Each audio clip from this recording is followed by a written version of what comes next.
Ay, ang saya-saya ng aming medium round kasi nga hindi basta-basta makakagento-gento. Correct. At ang pag-uusapan natin, syempre pa, ay si Carlos Yulo. Yes. Ito po si Alwan Ignacio, Diva That You Love. Kasama ko, aking kaibigan Bonggang-Bongga. Glenn Sibonga. Ito po ang The Hitty Show, ang taray na talakayan Showbiz Edition. Carlos Yulo is our back-to-back gold winner sa kasulukuyang kinaganap na Olympics. Diba? Ano yun? Historical yun. Historical na historical. Dahil first ever double gold medalist na Pinoy, diba? Sa Olympics. Diba? Ang bongga no, nakita nyo naman sa floor exercises, wagi.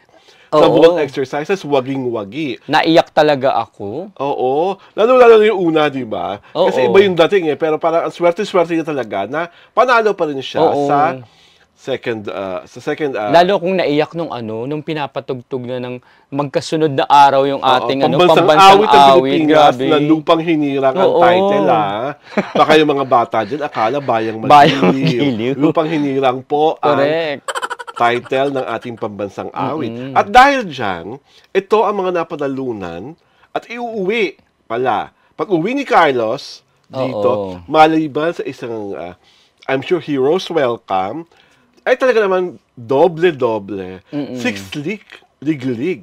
At umaapaw ang kanyang mga tatanggapin. Mga papremyo. Ang kanyang mga papremyo. Unang-una, tigil-tigil natin basahin, Glenn. Una, dahil nga meron na siyang 2 gold, 10 million kada gold na magmumula sa National Athletes and Coaches Benefits and Incentive Act. So, dun pala. Sa government yan. Government yan. Meron siyang 20 million. Anong susunod niya mauuwi, Glenn? Uuwian? Ayan. Siyempre, bukod dun sa ng government, yung sa House of Representative kasi, pinag-ambag-ambag nila yan ng mga kongresista natin. Kaya umabot yun ng 6 million. Yes. Diba? At ito pa, bonggang-bongga.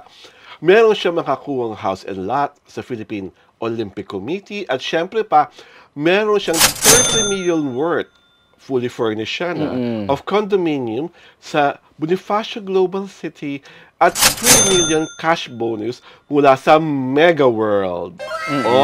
Palakpakan. Diba? Ano pang uuwian niya, kaibigan Glenn? Eto, syempre, may panghabang buhay. Lifetime free food and drinks. Diba? Mula sa Tipsy Pig. Yung isa sa restaurant na isa sa mga owners nun, si Vice Ganda. Yun doon sa Tipsy Pig, Quezon City. Okay. At meron rin siyang free franchise mula sa Macchiatos. At ito pa, ano yan, kaibigan Glenn, susunod? 1 million worth of products mula sa SM Retail Department Stores. Consumable for 1 year. Diba? Dami-daming yun. At meron rin siyang dadat ng Olympic Gold Medal of Valor mula sa Philippine Sports Committee. At meron rin siyang 3 million pesos mula sa Bounty Group Agroventures. Ito po yung gumagawa ng Bounty Fresh. At diba? hindi mauubusan ng pagkain si Carlos dahil meron siyang lifetime free buffet mula sa Viking. At lifetime engineering design mula sa Nexa Engineering. At ito pa, 100,000 worth of furniture mula kay Apollo. Clap, clap, clap, clap, clap. As of ano pa lang yan, As of this hour. I'm for sure madadagdagan yan pag-uwi pa niya. Dahil tiyak may mga commercial endorsements. Diba? I'm sure ang Milo. For sure. For sure.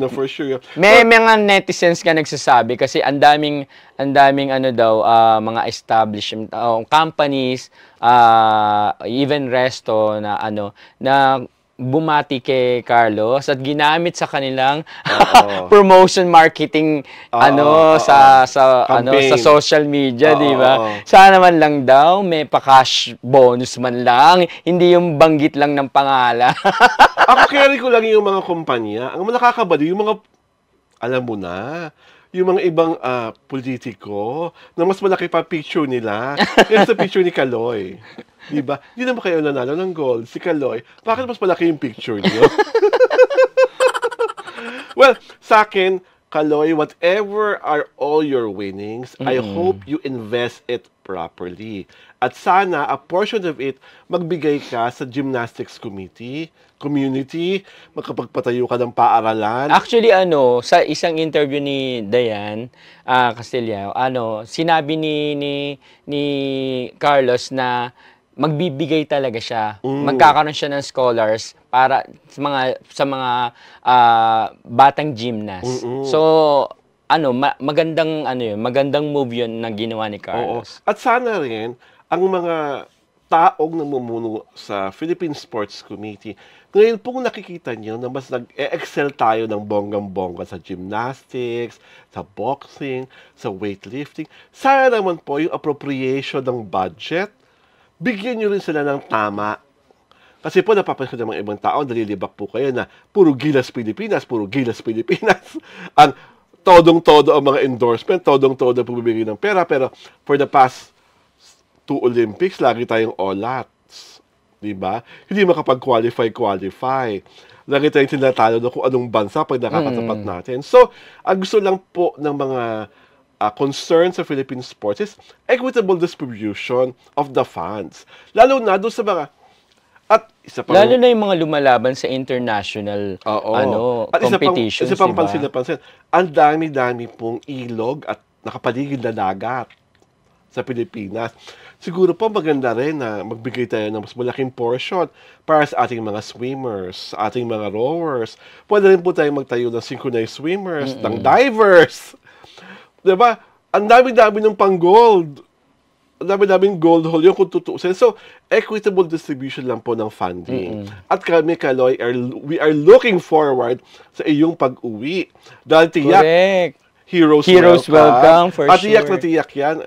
Papatutundukin ka sa Malacanang, magbibigay pugay ka sa katulad ng ginawa kay Heidi Lindy noon, na maalala natin. At kami, more than all what is happening in your life right now, we just want to congratulate you. Yes. Doon tayo sa positibo.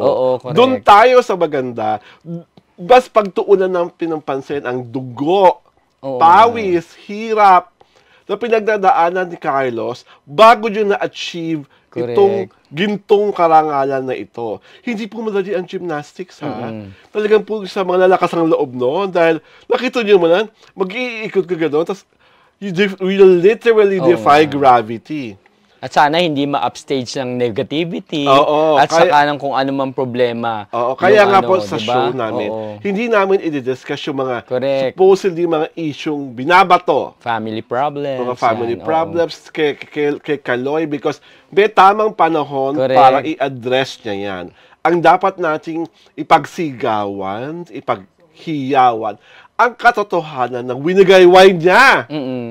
Ang watawat ng Pilipinas sa Paris Olympics, na talaga naman sa bilangan ng medalya, kulelat na kulelat tayo. And that speaks a lot as far as the sorry state of the management of sports activities and the sports profession dito sa ating bansa. So, Kaloy, congratulations. Baka naman may time ka. Pwede ka dumalaw dito sa City Show para meron makausap ko namin personally. Kaya nga ako, nag-selfie na ako sa harap ng TV. Natutuwa ako kasi na-capture ko na nakasmile siya nung nag-selfie ako sa TV. Sabi ko kasi, naku, baka hindi na ako makapag-selfie pag umuwi na yan dito, no? So, Kaloy, naasahan ka namin dito sa TT Show. Diba? Ang saya, no? Grabe. Promise. Promise, hindi ko dadantayan ng tiyan mo. Ay! Parang abs na abs ko pa naman. Parang, di ba? Ang katawan ni Kaloy, di ba? Ang bongga-bongga. Baka magalit sa atin si Chloe. Hindi yun. I don't think Chloe, his girlfriend, ay ganon. Parang napaka-ano niya Parang napaka-open ng kanyang pag-iisip. At talagang, tandaan mo, si Chloe una nagparamdam. Di ba? Siya ang nagsabing crush siya si Kaloy. Eventually, pumupunta na siya sa mga games at exhibitions ni Kaloy. Kaya, Carlos Yuna, thank you for the pride. Yes, congratulations. At sa mga boxers pa natin, patuloy na nakikipaglaban at sa iba't iba pang mga sports activities sa Olympics na lumalaban pa ang mga atletong Pilipino. Congratulations sa inyong kahit lahat. Yung mga hindi nagwagi ng medalya para sa ating bansa, kino-congratulate pa rin natin kasi napakalaki nung binigay rin nilang effort para dun sa ating bansa. Kahit ano pa ang inyong plinace, nananalig ang lahat ng mga Pilipino, lalo na ang mga taga-TV show na you put up a great fight. Correct.